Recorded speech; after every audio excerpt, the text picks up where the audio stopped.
Welcome back. Over the years, I've had the privilege of teaching literally thousands of Christian school teachers about biblical worldview integration, and occasionally I'm asked, do you ever present this training to public school teachers? Well, this is a great question, and I can see why people ask it. One of my visions is to put together a course specifically tailored for Christian teachers in state-run schools. And I hope to do that in the next couple of years. And if that would be of interest to you, keep in touch with me and I'll update you. But for now, my answer to the question of whether or not I train public school teachers is that I go where I'm invited, and I don't receive many invitations from public schools. But I did receive one. It was an invitation from a public school superintendent who had oversight of 16,000 students in 21 schools in a city of 125,000 people. I was really surprised to receive this invitation, and I asked if I could meet with the superintendent to talk about it. I was really concerned that he would lose his job if I were to come in and teach a course in biblical worldview integration. Well, I spent about 3 hours with the superintendent in his downtown office. And as I shared with him what my approach to biblical worldview integration is, and I let him know that it's Bible-centered, he made a remarkable statement to me. He said, "Teaching Christianity is more important than academics." And when he said this, I realized that he knew full well what he wanted. I also realized that he had no concern whatsoever about state disapproval. So I agreed to come and teach a group of about 20 of his administrators about biblical worldview integration, and teaching them how to help their teachers to design lesson plans that effectively integrate the biblical worldview with academics. Well, what I haven't told you so far is that the school district I'm talking about was not in America. It was in Ukraine, a former satellite country of the Soviet Union. Well, I spent 3 days with the administrators of the Uzhhorod public school system. That's way in the western part of the country, near the border with Slovakia and Hungary. Well, these administrators had already been specifically charged by the superintendent to implement a Christian-based moral education program. The superintendent, he'd already gotten a curriculum together, and it was a very basic introduction to Christianity. I had it translated to see just what exactly they were teaching, and I was just really amazed to find that it's an excellent presentation of basic Christian precepts that would be acceptable to Protestant denominations across the board and Catholics as well. Well, the superintendent told me that he believed that the reintroduction of Christianity into their society was necessary for counteracting the breakdown of the family and the increase of drugs into their culture.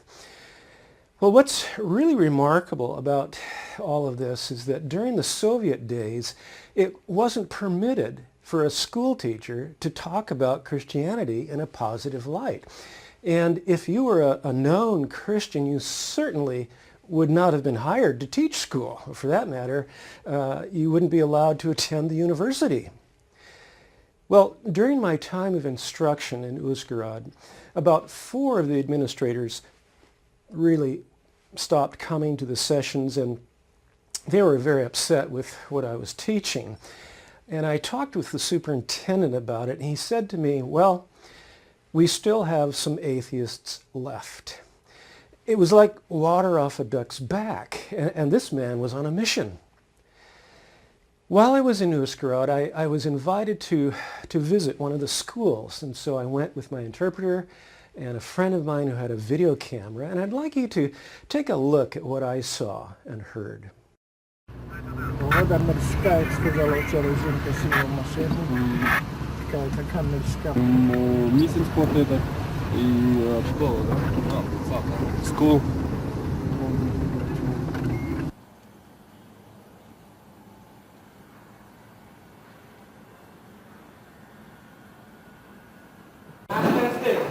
Good morning, Papa. Good morning, teacher. Good morning, good morning. Good morning to you. Good morning, good morning. We are glad to see you. Thank you. I'm glad to see you too. Do the youth here believe that God created all things? Чи вірить молодь тут, що саме Бог створив усе існуюче? Yes. Do any of the youth believe that human beings were once apes or fish? А чи вірять деякі молоді люди, що люди колись вийшли з мавп або з риб? I pan kniżki podali світогляд. Jeśli І тут є таке питання. it's such a good book about Для чого ми живемо і яке наше місце у світі? And there is a question here, why do we live and what is the place in this world for us? Жити правильно, не порушувати закон, не порушувати To live in the right way, not to violate the laws and the commandments of the Very Lord. good, very good. You please.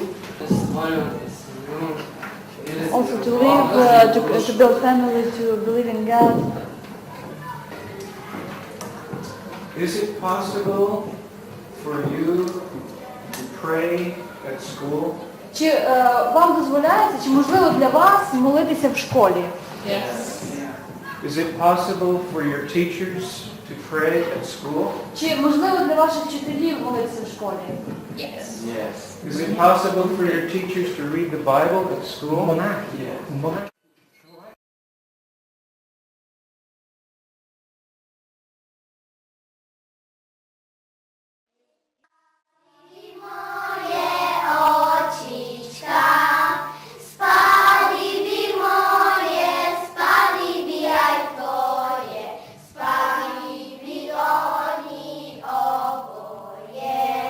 How many of you believe God exists? А хто з вас вірить, що Бог існує?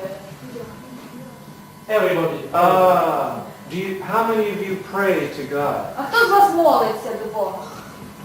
How many of you pray every day? А хто з вас молиться кожного дня? Так, а хто з вас? Thank you very much for giving us a tour of your school. Дуже дякую за те, що ви провели нам такий тур по своїй школі. So am I. I really enjoyed watching your children sing. Мені дуже приємно. Я вже працюю 27 років, I've been working for 27 years, але з американцем зустрічаюся вперше. but this is my first time to meet an American person. І я за це дуже радий, що доля мені це подарувала. And I'm very glad that life brought such a good experience. Ми дуже раді, We are very glad що наші друзі з that Америки our American friends приїхали came here навчити нас і учнів поважати Бога to teach us and our pupils to respect God, і щоб ми глибше вивчали Біблію. and so that we could learn Bible in a deeper way. Ще раз вам дуже гарно дякую. I want to express my gratitude.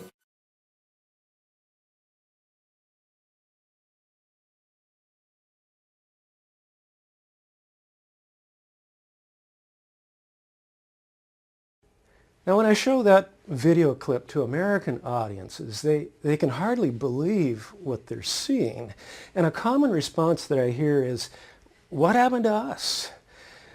Well, that's a good question. And I'd like to address that question a bit here.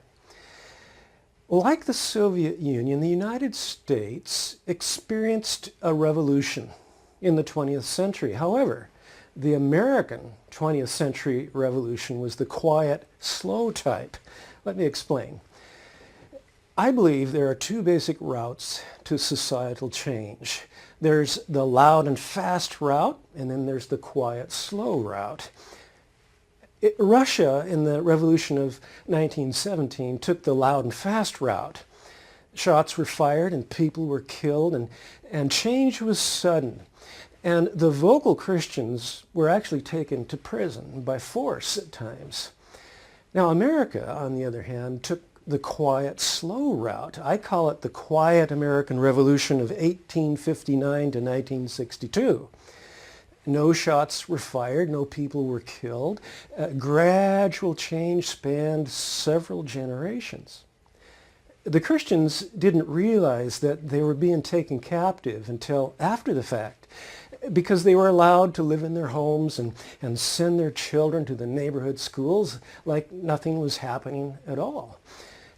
I believe we were taken captive through ideas and through education, which played a key role in this whole process.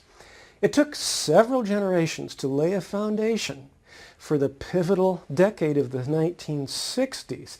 Up until 1962, many schools, public schools in America, had daily Bible reading, and in some schools, Christian prayer. And these things were as common as the Pledge of Allegiance to the flag in some areas of our country. Well, the 60s changed all that. Devotional Bible reading in public schools was outlawed by the United States Supreme Court in 1962. But by that time, devotional Bible reading in school had become what I would call an ornamental mantelpiece. You see, for Comenius, the Bible illuminated every subject, and all academics were viewed through the grid of this bigger picture of a biblical worldview. But by 1962, this way of integration, it was no longer practiced in the public schools. Well, what happened? How did it disappear? And there's a lot to the story, but I want to give you a view from 30,000 feet again, just to summarize it very briefly here. Well, as you know, Comenius was not alone in his bibliocentric approach to life and his bibliocentric approach to education. Just like Calvin and Knox, who enlarged and they developed the practical ramifications of the Reformation that Luther had initiated, men like Alexander Richardson and William Ames and John Alsted worked together to develop the Pan-Sophic movement. Comenius, by the way, was a student of John Alsted. Well, Pan-Sophism was indeed a movement. It was a movement that lasted for about 150 years, as you know, and hopefully you've read Dr. David Scott's paper by now that talks about that. And as you also know, Dr. Scott referred to that movement as integrationism, and he referred to the men who developed it as integrationists. Well, he used those terms for good reason. And by the way, for those of you who want to go into more depth in this, you might want to take a look at Dr. Scott's PhD dissertation. It was done at the University of Notre Dame, and it was published in 2003. It's called From Boston to the Baltic, New England Encyclopedics and the Hartlib Circle. Well, as you also know, Comenius's educational aim was to harmonize 3 books, which he saw as essential for Pan-Sophic education. There was the book of God's Word, the Bible. That was special revelation. And then there was the book of God's works. You might call that, as they did, general revelation of creation. And the third book was the book of reason or logic. Now, these were the 3 essential books that were felt necessary for true learning, according to Comenius. And by the way, this drawing of the Harvard crest appears on the website of the Harvard Graduate Christian Community. It's a university-recognized student organization, and it's done through InterVarsity Christian Fellowship, and it's affiliated with the Harvard chaplains. Well, the following comment accompanies this drawing on the website. I want to read it to you. The motto of the university, adopted in 1692, was Veritas Christo et Ecclesia, which, translated from Latin, means truth for Christ and the church. This phrase was embedded on a shield and can be found on many buildings around campus, including Widener Library, Memorial Church, and various dorms in Harvard Yard. Interestingly, the top two books on the shield are face up while the bottom book is face down. This symbolizes the limits of reason and the need for God's revelation.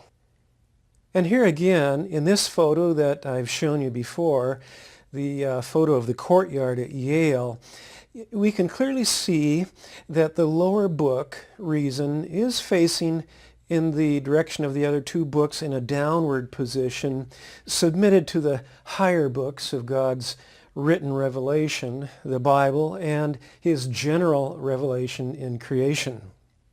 Well, bear in mind that for early Harvard, truth, or veritas, was understood to be truth for Christ and the church. Now, in view of where Harvard is today, that's a pretty remarkable bit of information. This is the Harvard crest and motto as it appears today. Now, if we compare it with the original Harvard crest and motto, we'll really see some significant changes. First of all, note that the lower book is no longer facing downward. It's no longer submitted, you might say, to the upper two books. And if you take a look at the older crest, you'll clearly see a wide sort of upward pointing arrow that appears above reason, pointing reason toward the revelation of Scripture and the revelation of God's works in creation. Now, some people speculate that this further communicates the idea of the need for reason to be pointed upward toward revelation. Well, this arrow has also been removed. Well, one has to wonder why they kept the book of God's Word and the book of God's works on the shield at all, but it's really hard to remove these from stone where they appear around campus to this day. Most students, I'm sure, have no idea what the books symbolize anyway. I have to point out here that there is no direct evidence in the minutes of the overseers of Harvard on December 27th, 1643, when they discussed the crest of the school at that meeting. There's no direct evidence that the three books represent the Bible and creation and reason, but Dr. Scott cites other evidence supporting that conclusion. And if you want to take a look at that, check out Dr. Scott's article, A Vision of Veritas: What Christian Scholarship Can Learn from the Puritans' Technology of Integrating Truth. And you can access this at the web address shown here on the screen. We do know beyond any doubt whatsoever that the words in the original motto, for Christ and the Church in Latin, have been eliminated from the new crest. The revised Harvard motto has been reduced to simply Veritas, or truth. Just a couple of months ago, before I videotaped this lecture, there was a case of mass cheating at Harvard that was described by the review board as, quote, unprecedented in anyone's living memory. It made national headlines in August of 2012. Well, it involved nearly half of 279 students in a particular class that was titled, ironically, Introduction to Congress. Well, Harvard's motto, Veritas, truth, rings a bit hollower today than it did when they first put it on the crest. But you have to ask yourself, what route did Harvard take to get from Comenius to 2012? How and when was the Bible dropped from its essential role as a provider of light for every academic subject and the hub of academic integration? What happened to the Pan-Celtic movement? Well, I recently read a master's thesis that was done by James Hobson. And in this thesis, there was a succinct history of Christian education in America. And that succinct history really provides some clues. If you want to read Hobson's work directly, you can go to the internet address shown in your screen. But let me just say that Hobson relates how a reaction to the strictness of Puritan Calvinism led to the rise of liberal Unitarianism. And Unitarianism denied even the deity of Christ, among other basic biblical beliefs. Well, this development, combined with a spiritual decline of the Congregational Church and a rise of what he calls German pantheism and then Protestant infighting, all of that worked together to lead to a separation of the Bible from academics. Well, Harvard was taken over by Unitarians. Hobson quotes Blumenfeld here, who said, "The takeover of Harvard in 1805 by the Unitarians is probably the most important intellectual event in American educational history. Harvard became the Unitarian Vatican. It was, in effect, the beginning of the long journey to the secular humanist worldview that now dominates American culture." In 1837, a man by the name of Horace Mann, who was also a Unitarian, became the Secretary of Education for Massachusetts. And through Horace Mann, the first public or tax-supported schools were established in America. And at that time, Protestants were warring over differences of doctrine that was taught in schools, regrettably, I might add. And Horace Mann's solution was to have the public schools retain Bible reading just for its, quote, moral benefit. Thus, what I call the road to disintegration began. But the transition to complete disintegration took many years. The famous McGuffey Readers, which was a God-conscious and a God-centered series, actually written by a Presbyterian minister, that series continued to be used in public schools right up into the 20th century. In fact, 120 million copies were sold between 1836 and 1920. Well, the public schools were also seen by the general Protestant community as a way of neutralizing the influx of Catholic immigrants. And they wanted to advance Protestantism through the public schools. But while all this was going on, huge forces were at work in the world of philosophy and Western thinking. Now, one reason that I've selected 1859 as the starting point of the quiet American Revolution is because that was the year Charles Darwin's book On the Origin of Species came out. Now, I don't think it's much of a stretch to say that Charles Darwin had more influence on the course of the 19th and 20th century than any other single human being. Darwin may have had as much influence on the loud and fast Russian Revolution of 1917 as he did on the quiet and slow American Revolution of 1859 to 1962. You see, Darwin's book gave atheists a seemingly scientific and seemingly intellectual, and you might say even respectable basis for rejecting the Bible and for embracing the old belief in naturalism. The idea that nature is all that is or was or ever will be, which, as we discussed earlier, first showed up among the ancient Ionian Greeks like Thales and Anaximander way back in the year 600 BC. Well, Darwinism provided fodder among thinkers and educators of the late 19th century for removing serious consideration of the Bible and of a creator from higher education and from public classrooms as well. Now, the most influential person to redirect the course of American history in the 20th century was the outspoken atheist John Dewey. Now, another reason I've selected 1859 as a date for the start of the quiet American Revolution is because that's the year that John Dewey was born. Dewey is known today as the father of progressive education. Now, this photo was taken in 1902 when Dewey was in his early 40s. As a world-class philosopher and the head of Teachers College at Columbia University, Dewey made a lasting impact on American educators and American schools. He also helped to lead a movement of student chapters on 125 colleges and university campuses across America to further his vision, and in this strategic way he really influenced a generation of American leaders.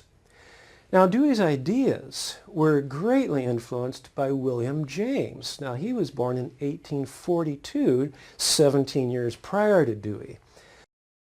Now, William James is important because he really championed the Darwinian notion that truth is always in a state of flux. Truth, according to James, happens to an idea, ever evolving and ever in process. Truth adapts to fit its environment. Truth, which was once fitting for a particular social environment, may not be fitting today because only the fittest truth survives. And if it doesn't fit, it's no longer truth. So for William James, objective or absolute or universal truth did not exist. Truth for James was what works. And this way of thinking, called pragmatism, is really America's distinctive, and I'm sorry to say destructive, contribution to Western philosophy. And it was a radical departure from Luther, from Comenius, and from people like Noah Webster. By the way, William James spent the bulk of his career teaching at Harvard. Now, his idea of veritas would not have passed muster with the founders of Harvard, but James really posed no problem for the Unitarians who took over the school in 1805. Well, back to Dewey. Now, according to social pragmatism, society itself becomes the shaper of what's truly fitting for the times in which one lives. Right and wrong, true, false, good, evil, they're all relative to the current aspirations of the group. And as culture changes, values change. And as values change, cultures change. And so the evolutionary process of progressive truth goes on and on. Well, Dewey sought to merge social pragmatism with American public education, and he helped the process along through progressive education. Now, the public school was the natural place for social formation to take place. What better place for truth to be shaped? You see, change requires a certain suppleness of mind, and young minds lend themselves better to the process. So I would say that what recently happened among the 125 classmates who cheated on the exam at Harvard really began in the 3rd grade. Elementary school, that's where enduring revolutions start. If dualism is the soup du jour in the classroom, Christian holism is not likely to be restored in the culture at large. Back to Dewey. Progressive education resists unchanging dogmas such as those taught by the Bible. In fact, the very word dogma has a negative connotation today. The idea of absolute, unchanging, universal truth is shunned. And people who hold to such outmoded ideas, they're considered narrow-minded. Education for the progressive educator is a process by which a person becomes open-minded, guided by independent human reason, unencumbered by revelation. People clarify their own values. And so the impositions of values by the book, or by people who hold to the book, is considered oppressive. Now, Dewey saw education as a prime mover for social change. And his secularized faith found expression in American elementary and secondary schools. Now, in his book, My Pedagogic Creed, Dewey refers to the teacher as, quote, the prophet of the true God and the usherer of the true kingdom of God, end of quote. Now, in this photo of Dewey, I can assure you that's no Bible he's holding. I'm not a betting man, but if I were, I'd wager he's probably holding a volume of William James' book, Principles of Psychology. Well, it's important to understand Dewey's worldview. He was one of the signers of the first Humanist Manifesto of 1933, that document that was put together by the American Humanist Association that we looked at in an earlier session. And in his writings, Dewey actually refers to his atheistic worldview as a faith. And indeed, it is a faith. It's a non-theistic faith. And Dewey's atheistic faith held that the universe is self-existing and not created. And he also said that the time has passed for belief in theism. And he also said we consider the religious forms and ideas of our fathers no longer adequate. Clearly, Dewey wanted to get beyond people like Comenius. Now, if we think that American public schools are religiously neutral, we really need to think again about this. Read John Dewey. Dewey's faith was openly and overtly atheistic. Again, it was a non-theistic faith, but it was faith nonetheless. And at least Dewey was forthright enough to state that openly.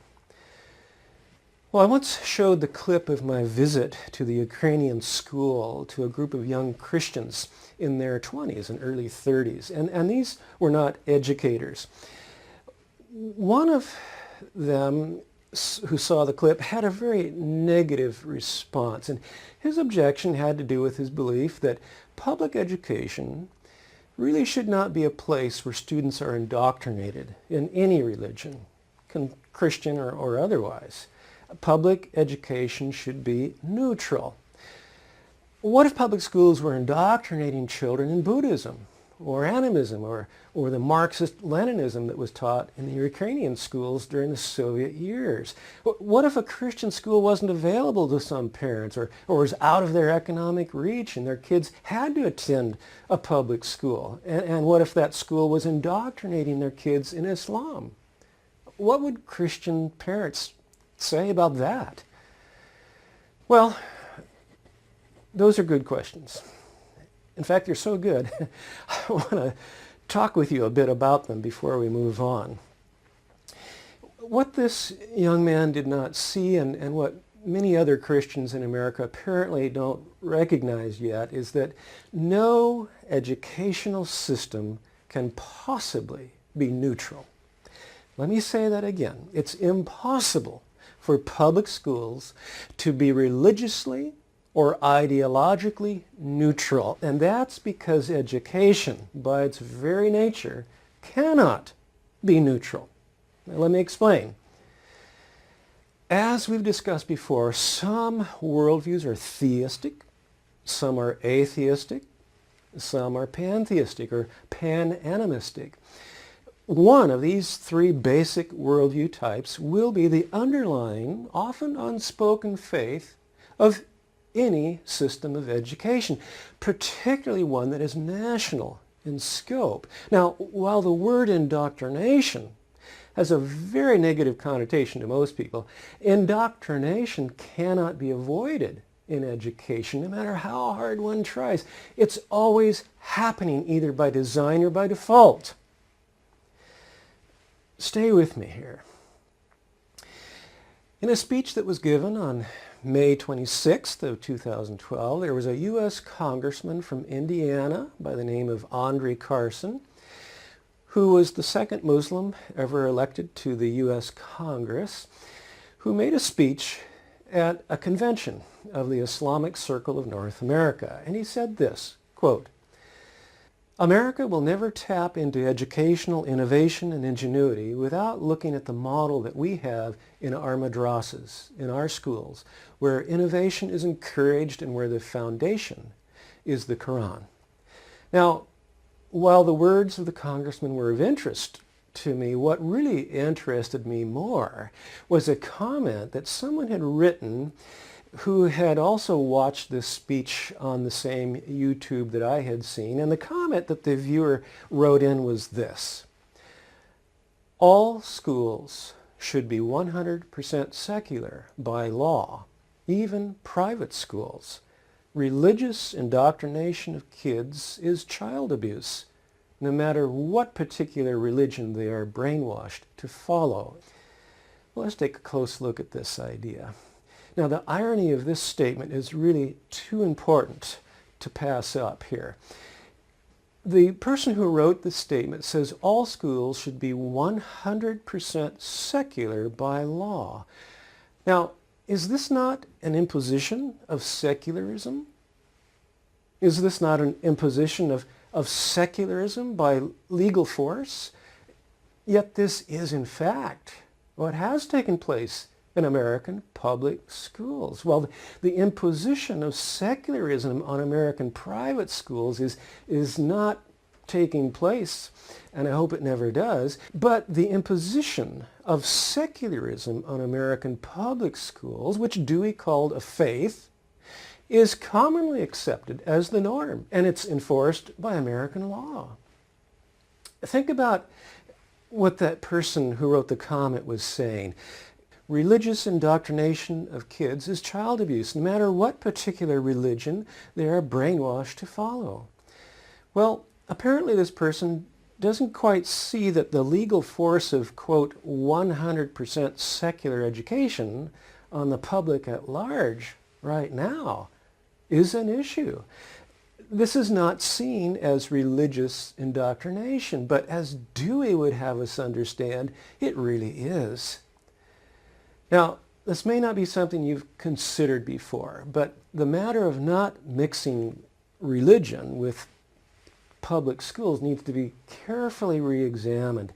The question is not whether religion will or will not be mixed with education, but which religion will be allowed to mix. The fact is, religion is being mixed with American public schools every day. It's just a different kind of religion than the one that was mixed with education from the colonial days up through the 18th century.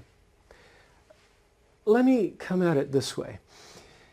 If it's not allowable to teach students that the world was created by the God of the Bible, and yet it is allowable to teach them that the world came into being on its own, and it's not here by the choice of a creator, is it not equally a faith position to teach that the God of the Bible did not create the world as it is to teach that he did?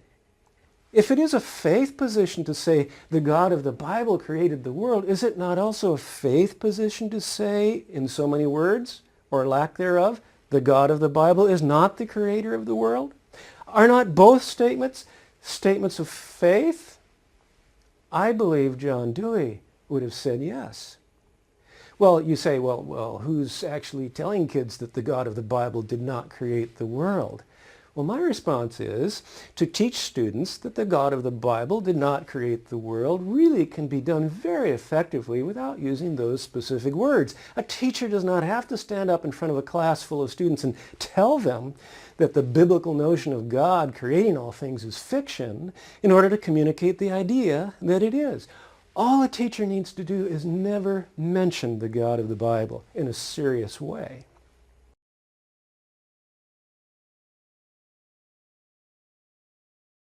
Now, it may not be a huge deal if a classroom teacher doesn't mention the God of the Bible in connection with academics in a serious way over a period of a few days or a week, but what if the God of the Bible is never mentioned in a serious manner in connection with any academics over a period of 12 years or 16?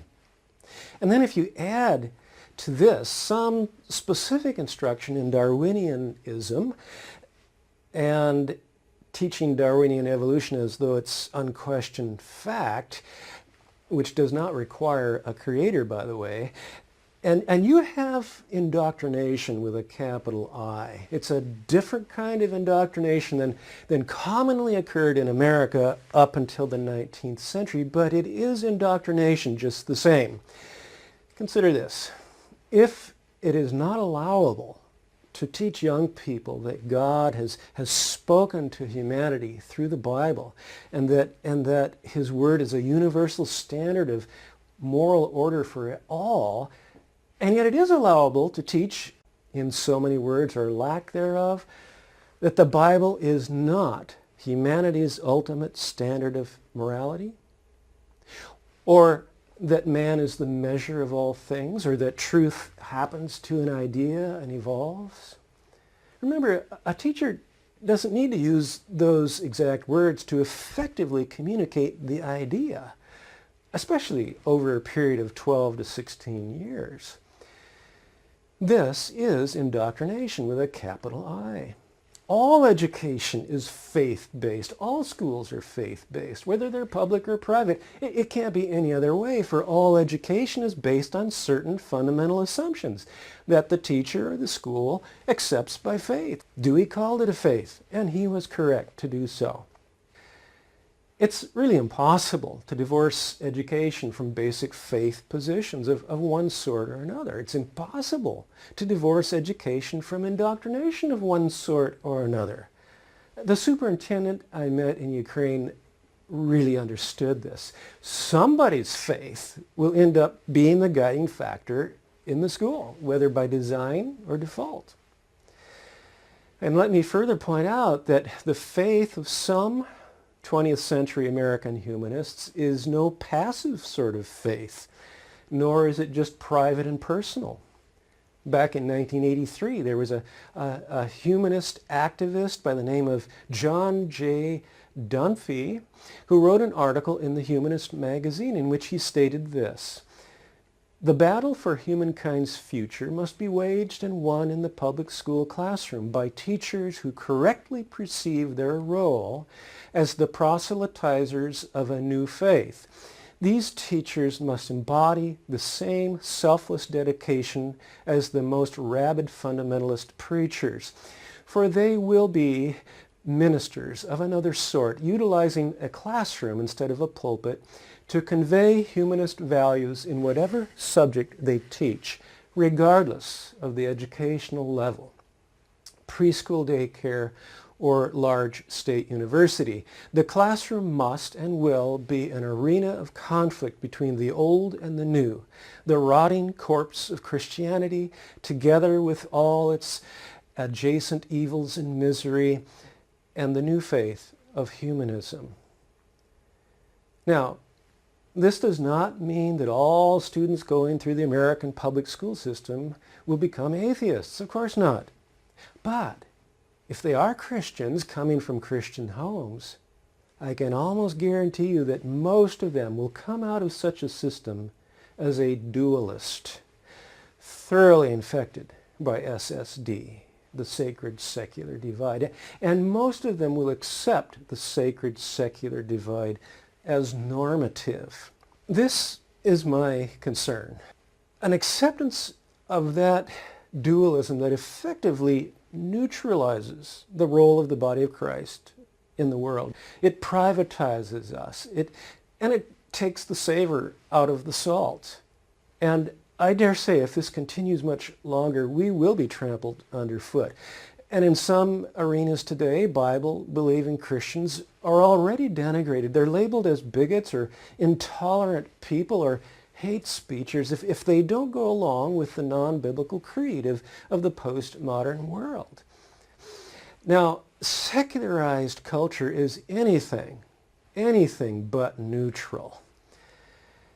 Now, as I've said before, if I had to name one big idea that's had the greatest effect on keeping today's followers of Christ from seeing their shop as well as their chapel as holy ground, it would be the dualism.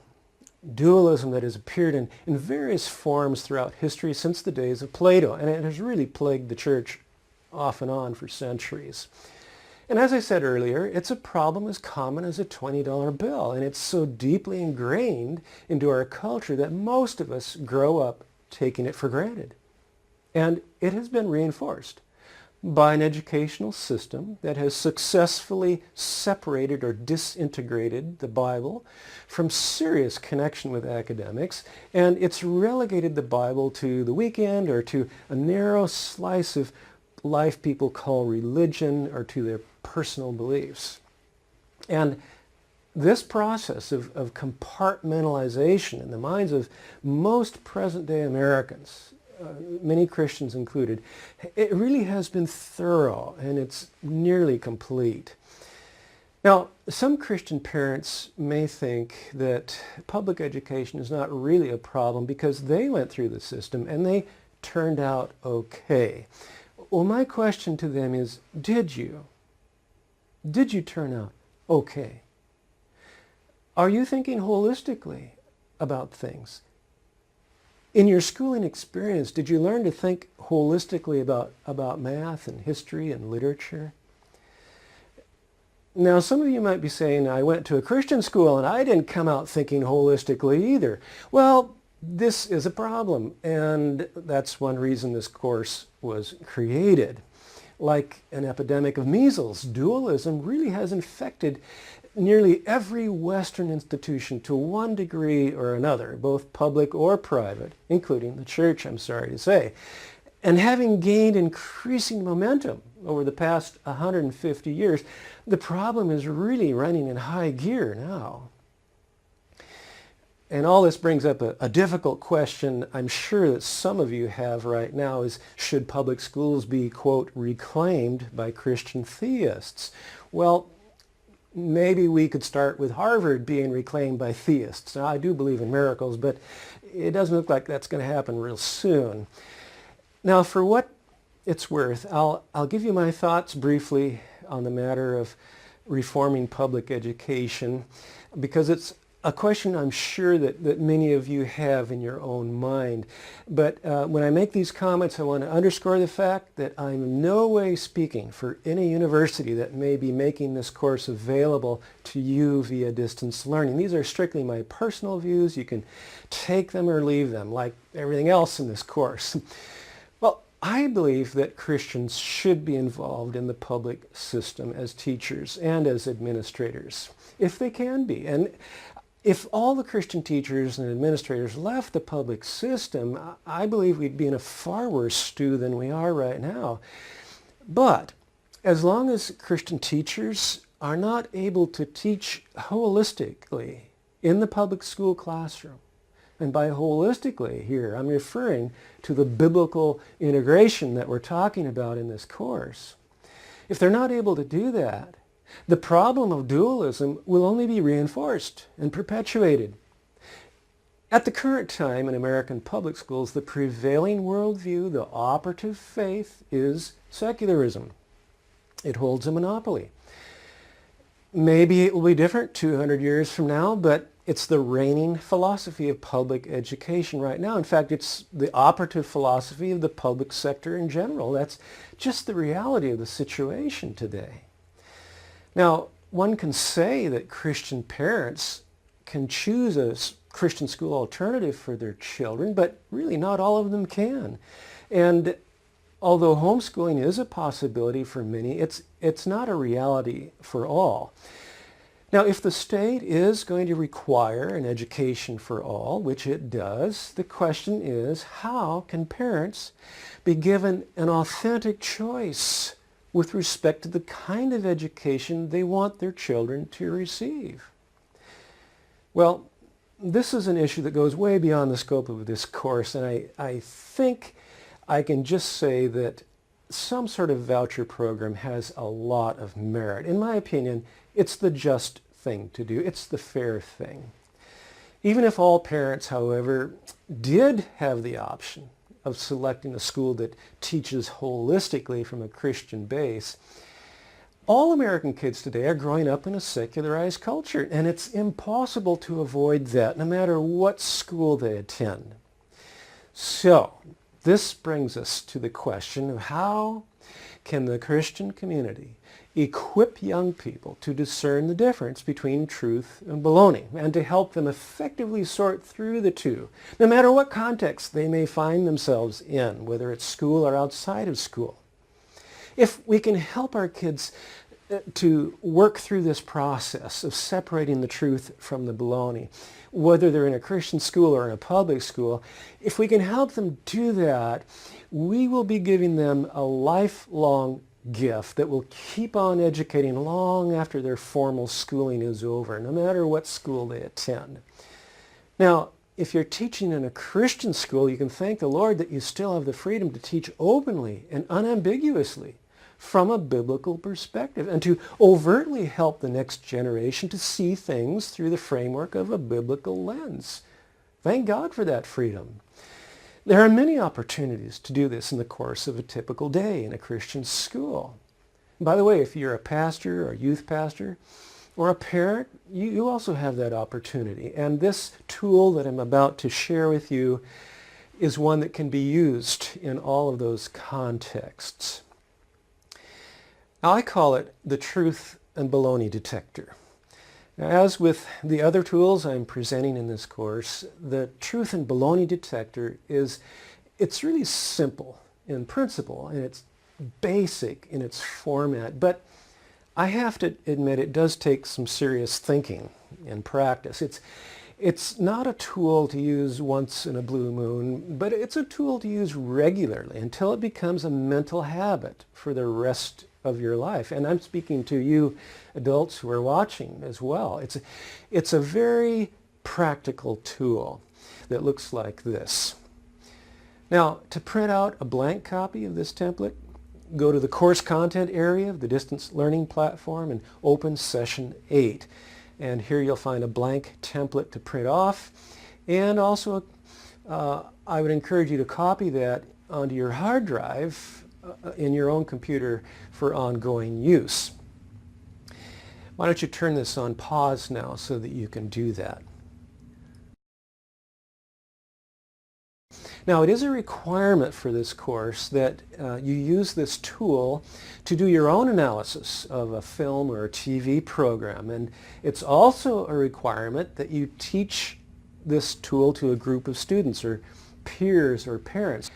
If you work with very young students, I recommend you teach the tool to a group of your peers, perhaps at a staff meeting or to a group of parents. You decide. Well, at the top of the truth and baloney detector, it reads like this. Truth is what fits God's big picture, that is, the biblical worldview. Baloney doesn't fit God's big picture. Sometimes we hear or read a little truth mixed with a lot of baloney. Sometimes we hear or read a lot of truth mixed with a little baloney. Sometimes it's all baloney and no truth. Occasionally it's all truth with no baloney. Recognizing the difference is called discernment. Use this truth and baloney detector to determine which elements of a song or a story, a speech, a film or a book, which elements fit God's big picture, the biblical worldview, and which elements do not fit. Think about each of the 5 worldview components: God, creation, humanity, moral order, and purpose, as outlined below. Now, in the area below, you'll see 2 columns. The column to the left is called the truth column, and the column to the right is called the baloney column. And as with the other teaching tools in this course, the 5 worldview components of God, creation, humanity, moral order, and purpose provide convenient mental hooks to hang your thoughts. For example, the first component, the God component, focuses attention on aspects of a film or a book or a song or a piece of literature or legislation or whatever other piece of culture you're looking at, which elements align or conflict with the bigger picture of a biblical worldview. Now, if there are elements of the piece that you're looking at, the piece of culture or the piece of history, and those pieces are in sync with a biblical view of God, that is, they're in alignment with his nature and his character or his ways or his purposes. Now, these things can be noted in the truth column of the truth and baloney detector in the God category. Then if there are elements in the piece you're looking at that are out of sync with the biblical view of God, these things can be noted in the baloney column. Now, the same process is followed with respect to creation, humanity, moral order, and purpose. Now, I'd like to work through an example with you, and if you want to use the clip that I'm about to show you in your own teaching of a group on how to use this tool, please do so. I'll tell you where you can find this clip at the end of this presentation. Now, to make this easy, I've selected a television program for young children, and I received permission from the copyright owner of Reading Rainbow to edit down one of their 30-minute programs, and I'll show you the edited clip for the purpose of using this truth and baloney detector. Now, I'd like you to view this clip twice. It's rather short. The first time, I'd like you to watch it without taking any notes or jotting anything in your truth and baloney detector. Just watch and listen. And if you've not printed out a copy of the truth and baloney detector yet, please put this presentation on pause and do so. Again, you'll find it in the Session 8 part of the course content area. Okay, let's watch the clip the first time through, just listening carefully.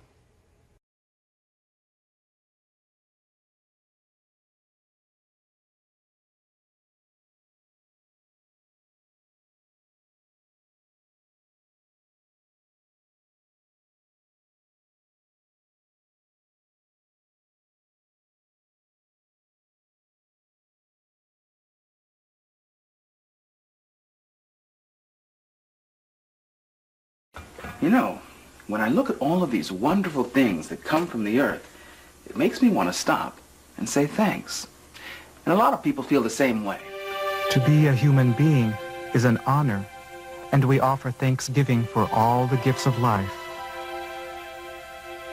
Mother Earth, we thank you for giving us everything we need. Thank you, Grandfather Thunder Beings, for bringing rains to help all living things grow. Elder Brother Sun, we send thanks for shining your light. The earth provides everything we need in order to live. The air we breathe, the water we drink, and of course, the food we eat. Now, Mother Nature may grow the food, but it's up to us to get it. We work day to day with the land itself and Mother Nature. And if things go right and Mother Nature is kind to us, at the end of the year, we can reap our reward, which is cranberries. It's true that nature feeds our bodies, but in many ways, it also feeds our souls. And potters, like the Naranjo family, even use the earth itself to create their art. This matter that's extremely silky and soft, it becomes a part of you. You never are disrespectful to the clay in any way. When you begin working and making a pot, it forms itself. And when the pot is ready to close, then it comes together. And when it's finished, it's finished. But it's impossible to try and make a pot be something that it doesn't want to be. Pottery making is our connection to the earth. When you feel close to nature and realize how much we depend on it, you begin to understand just how important it is that we take care of the earth. That's why these New York City kids are adding a little greenery to their scenery. Planting trees so we could save the earth. I think we dug deep enough.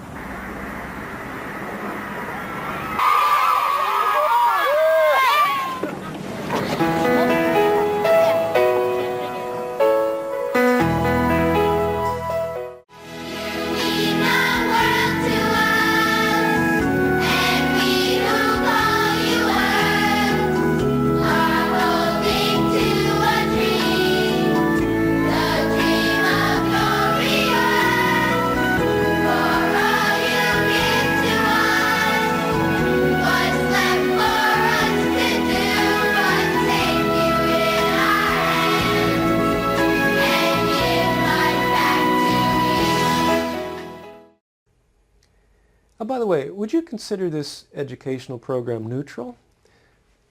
Or would you consider it indoctrination. Think about that. Well, now that you've seen it once, I'd like you to watch it a second time, and this time I'd like you to jot down as many examples of truth or baloney as you can possibly record in the time that you have.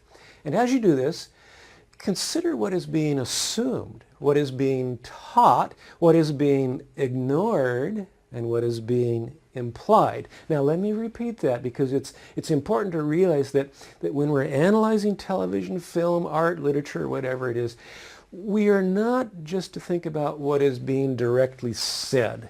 We are also to be thinking about what is being not said.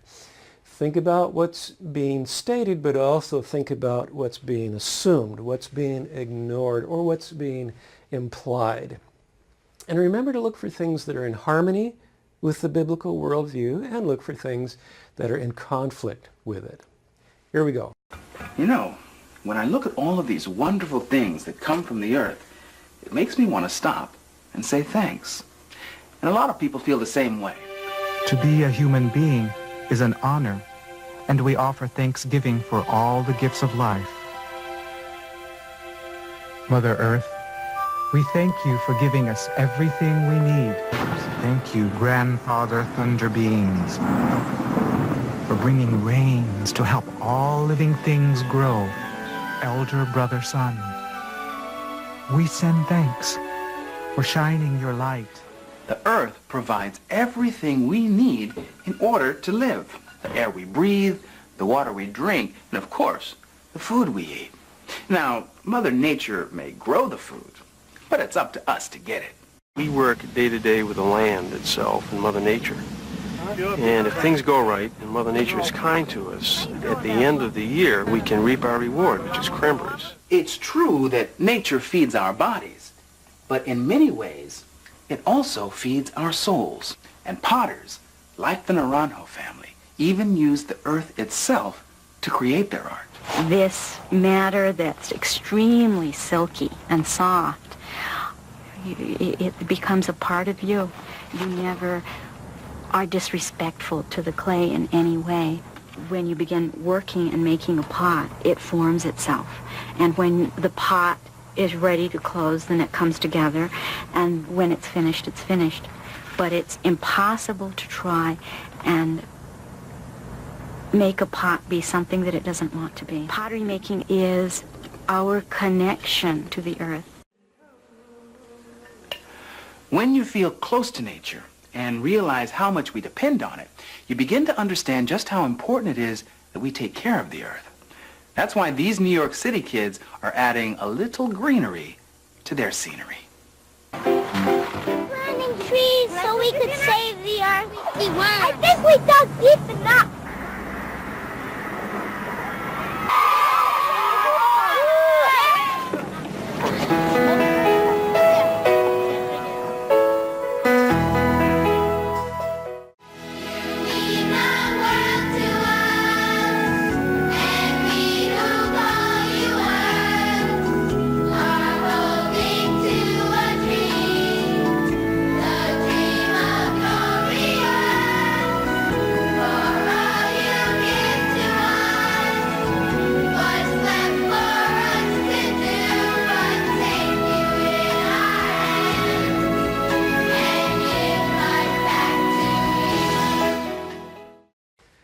Now, hopefully you caught a few things that were in harmony with the biblical worldview, and you caught some things that were in conflict with it. Now, I'd like to walk you through a completed truth and baloney detector that was done by someone who used it in connection with this episode of Reading Rainbow. Now, this may not be exactly what you came up with. It probably won't be, but it will provide a sample for you and a model. Now, you don't need to write down everything that I'm telling you in this sample. Just listen to the comments I'm making. And then after you get through watching this lecture, if you want to use this example as part of your teaching of others, you can go to session 8 in the course content area and print out as many copies of this sample as you like. Now, first of all, with respect to truth regarding God in this episode, there wasn't much. In fact, the person who filled out this particular form didn't see any reference to God that was in sync with the biblical concept of God. This God didn't even get honorable mention. So this person simply wrote in the top of the truth column, I hear nothing in the Reading Rainbow episode that says anything about the God of the Bible. It totally ignores the real creator. Now in the God area of the baloney column, this person wrote this. This TV program teaches that the earth, capital E, itself is the provider of all things, and that earth is a good and fitting object to thank. This is idolatry, worshiping a false god. It reminds me of Romans 1, where Paul talks about those who worship the creature rather than the creator. Now in the creation area of the truth column, this person wrote this. It is true that plants and animals are beautiful, valuable things worthy of our care. Well, it certainly came through this episode of Reading Rainbow loud and clear. It really did present a very high view of plants and a very high view of farming and the cultivation of plants. And there's no doubt about that. This really is in sync with the biblical view of creation.